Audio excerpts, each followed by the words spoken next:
Você pode participar do programa pelo telefone 3209-0120, código de área de Belo Horizonte é 31.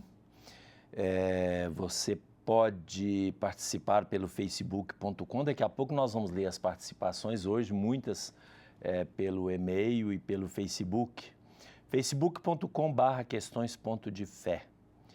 Pelo e-mail, questõesdefé@tvhorizonte.com.br, e você pode ver o programa em qualquer lugar do mundo. Pelo Twitter, @PadreCândido2.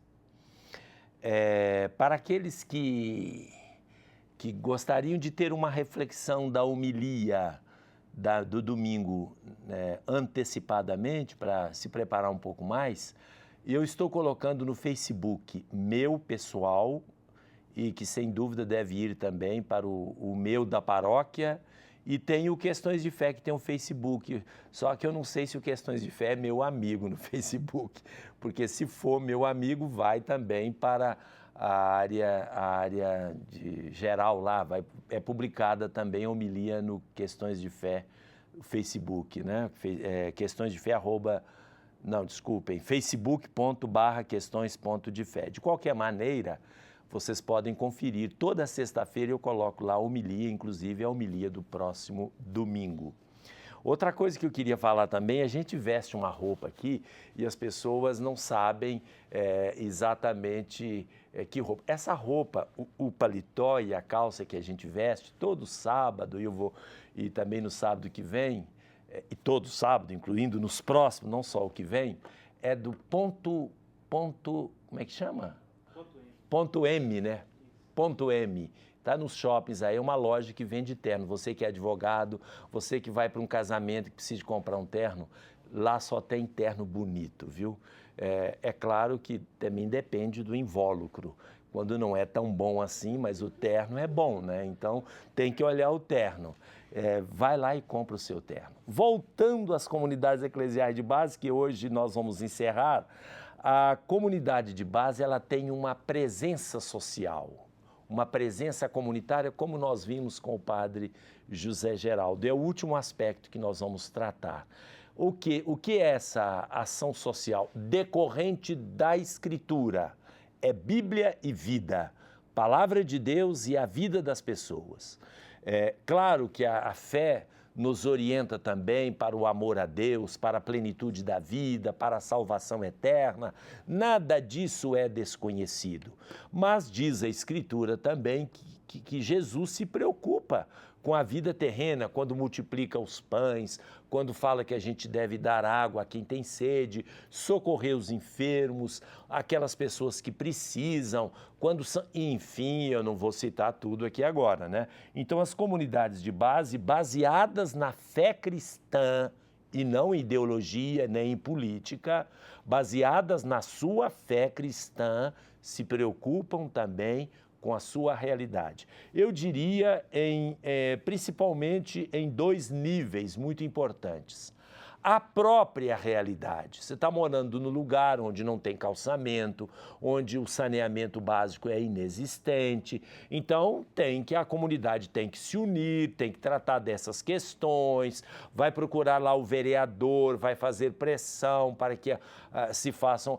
Outro problema muito sério que as comunidades enfrentam, principalmente na periferia, é a violência, é a questão da segurança. Então, as pessoas, elas estão ligadas a isso, elas lutam por isso, aí elas procuram eleger políticos que são sensíveis a esta causa.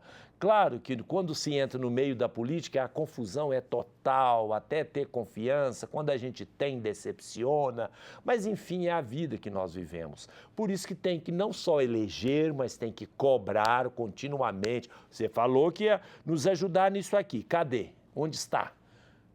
Não ajudou? Não colaborou? Tira fora, tira fora. Outro dia eu vi uma frase interessante de um filósofo. A frase diz o seguinte: políticos e fraudas devem ser trocados frequentemente pelo mesmo motivo. Vocês entenderam, né? Pelo mesmo motivo, porque fede, né? Então, se ficar muito tempo, fede. Se ficar muito tempo, vai para a corrupção, para a roubalheira. Hein? Estou falando das comunidades. As comunidades percebem que aquela pessoa que eles colocaram, que elegeram para ajudar a resolver esses problemas, não está resolvendo porque está com outros interesses, troca. O próximo, vamos ver. Até quando alguém perceber, se eu quiser ter uma vida política, se nós entendêssemos isso no Brasil, se os políticos percebessem que o povo cobra, se eu quiser ter uma vida política, eu tenho que servir ao bem comum, tenho que servir ao povo. Se não serve o povo tira. Só que o povo não tira, né? Esse é o problema. Troca o voto por uma dentadura, por um par de sapato, por uma meia, por não sei o quê, por uma... Não sei, enfim, troca por essas coisas que eu não vou dizer o quê. Então, a comunidade eclesial de base, ela luta pela sua própria realidade. Mas há um trabalho que as comunidades fazem que é muito importante, que é se inserirem nas comissões, nas associações que se criam. Por exemplo, associações de bairro. As comunidades de base estão muito presentes nas associações de bairro, que têm uma importância fundamental. Em grupos e outros comitês de saúde, enfim, vários. Então, as comunidades vão lá, se reúnem, elegem os seus participantes, seus representantes. Algumas vezes as comunidades de base estão presentes de maneira majoritária nesses comitês de prefeitura, do governo estadual, do governo federal. As comunidades de base se fazem presentes. Que coisa interessante, coisa bonita, né? Porque fazem baseado naquilo que o padre Zé Geraldo está falando na sua comunidade e como assessor da arquidiocese, baseado no amor ao próximo, na fraternidade e não em benefícios individuais e pessoais. Não é isto que as comunidades olham o bem comum, o bem de todos. Vamos ver mais uma participação, né? A última participação do padre Zé Geraldo, que vai nos dizer sobre a exortação apostólica e o Papa Francisco. Vamos conferir. A pequena comunidade tem valor por quê? Porque a gente consegue entender que ele tem 30, 40, 50 pessoas. Eu vou chamar todos pelo nome. Eu vou conhecer a realidade dela. Qual é a sua profissão? O que você faz? Aí, até as profissões que as pessoas fazem, elas podem colocar em comum também na comunidade. É mais fácil tornar-se uma família, mais próximo. Aí eu me torno uma família cristã. Então, se eu torno uma família cristã, aí é fácil eu tentar, então, nesse caso, falar para ela: vocês agora são meus irmãos.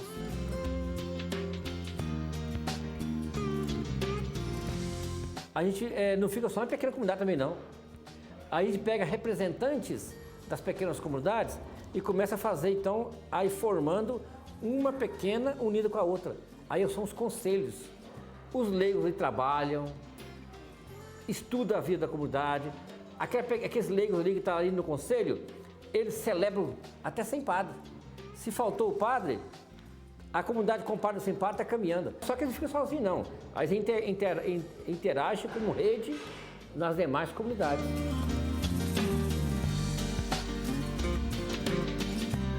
Tem encontro de SEBs de paroquial, tem encontro de SEBs até nível de forâneo, e aqui em Belo Horizonte nós temos encontro de SEBs regionais. As 4 regiões a gente forma o encontro das SEBs. Aí eu pego então representantes das comunidades todas e formo o encontro das SEBs em toda a Diocese de Belo Horizonte. E mais ainda, a gente consegue formar então um encontro de micro, que abrange mais ainda aqui fora da Diocese. E depois eu posso ainda, como eu estou já preparando, o encontro estadual. E também consegue fazer encontro da SEB até nacional, que é o intereclesial. Nós reunimos agora, foi em janeiro, lá no Ceará. Aí nós éramos lá mais ou menos quase 6.000 pessoas do Brasil inteiro estudando, então, ali, naquele momento, a espiritualidade das SEBs no campo e na cidade, refletindo a justiça a serviço da vida. Bonito, né? Então, eu até troquei aquele que eu falei, que ele ia falar sobre a exortação apostólica e o Papa Francisco, no próximo bloco, mas agora ele falou sobre essa articulação. Na verdade, o que foi pedido na Conferência de Aparecida, nas orientações da CNBB e agora também na exortação apostólica, é que a igreja se constitua em redes de comunidades, né? A igreja se constitua. Onde for possível, que a paróquia faça redes de comunidades. A paróquia aqui significa rede de comunidade. Não é como na paróquia tradicional, que existe uma matriz e as filiais. Não. Na verdade, todas são matrizes e todas são filiais. Então, se você tem aquela comunidade, uma comunidade de São Geraldo, que pertence à paróquia de Santo Antônio, por exemplo, a comunidade de São Geraldo, ela tem toda uma autonomia própria, como tem tudo lá. Tem a sua catequese, tem a sua reunião semanal, a liturgia da palavra, seu casamento, tem tudo ali. Então, é uma maneira diferente de se pensar a organização da igreja numa diocese. Claro que ainda sobra o espaço para as paróquias, que pelas circunstâncias geográficas e sociais e econômicas, são paróquias que têm uma matriz. Por exemplo, há paróquias na região central, centro-sul de Belo Horizonte, que não existem comunidades, só tem uma comunidade, que é a matriz. Eu fico pensando que o exemplo que ele está dando corresponde, por exemplo, no nosso caso, na nossa realidade do centro de Belo Horizonte, à forania. A forania que é dividida em paróquias. A nossa forania do centro, por exemplo, somos 7 paróquias. É como se fôssemos 7 comunidades. Mas cada paróquia tem o seu pároco, tem a sua vida própria, tem a sua igreja, tem tudo. Na periferia, ao invés de falar 7 paróquias, são 7 comunidades. E há uma articulação entre elas, formando uma rede, e essa rede se chama paróquia. Não há uma sede, cada uma tem a sua sede. Voltamos daqui a pouquinho para o 5º bloco do Questões de Fé.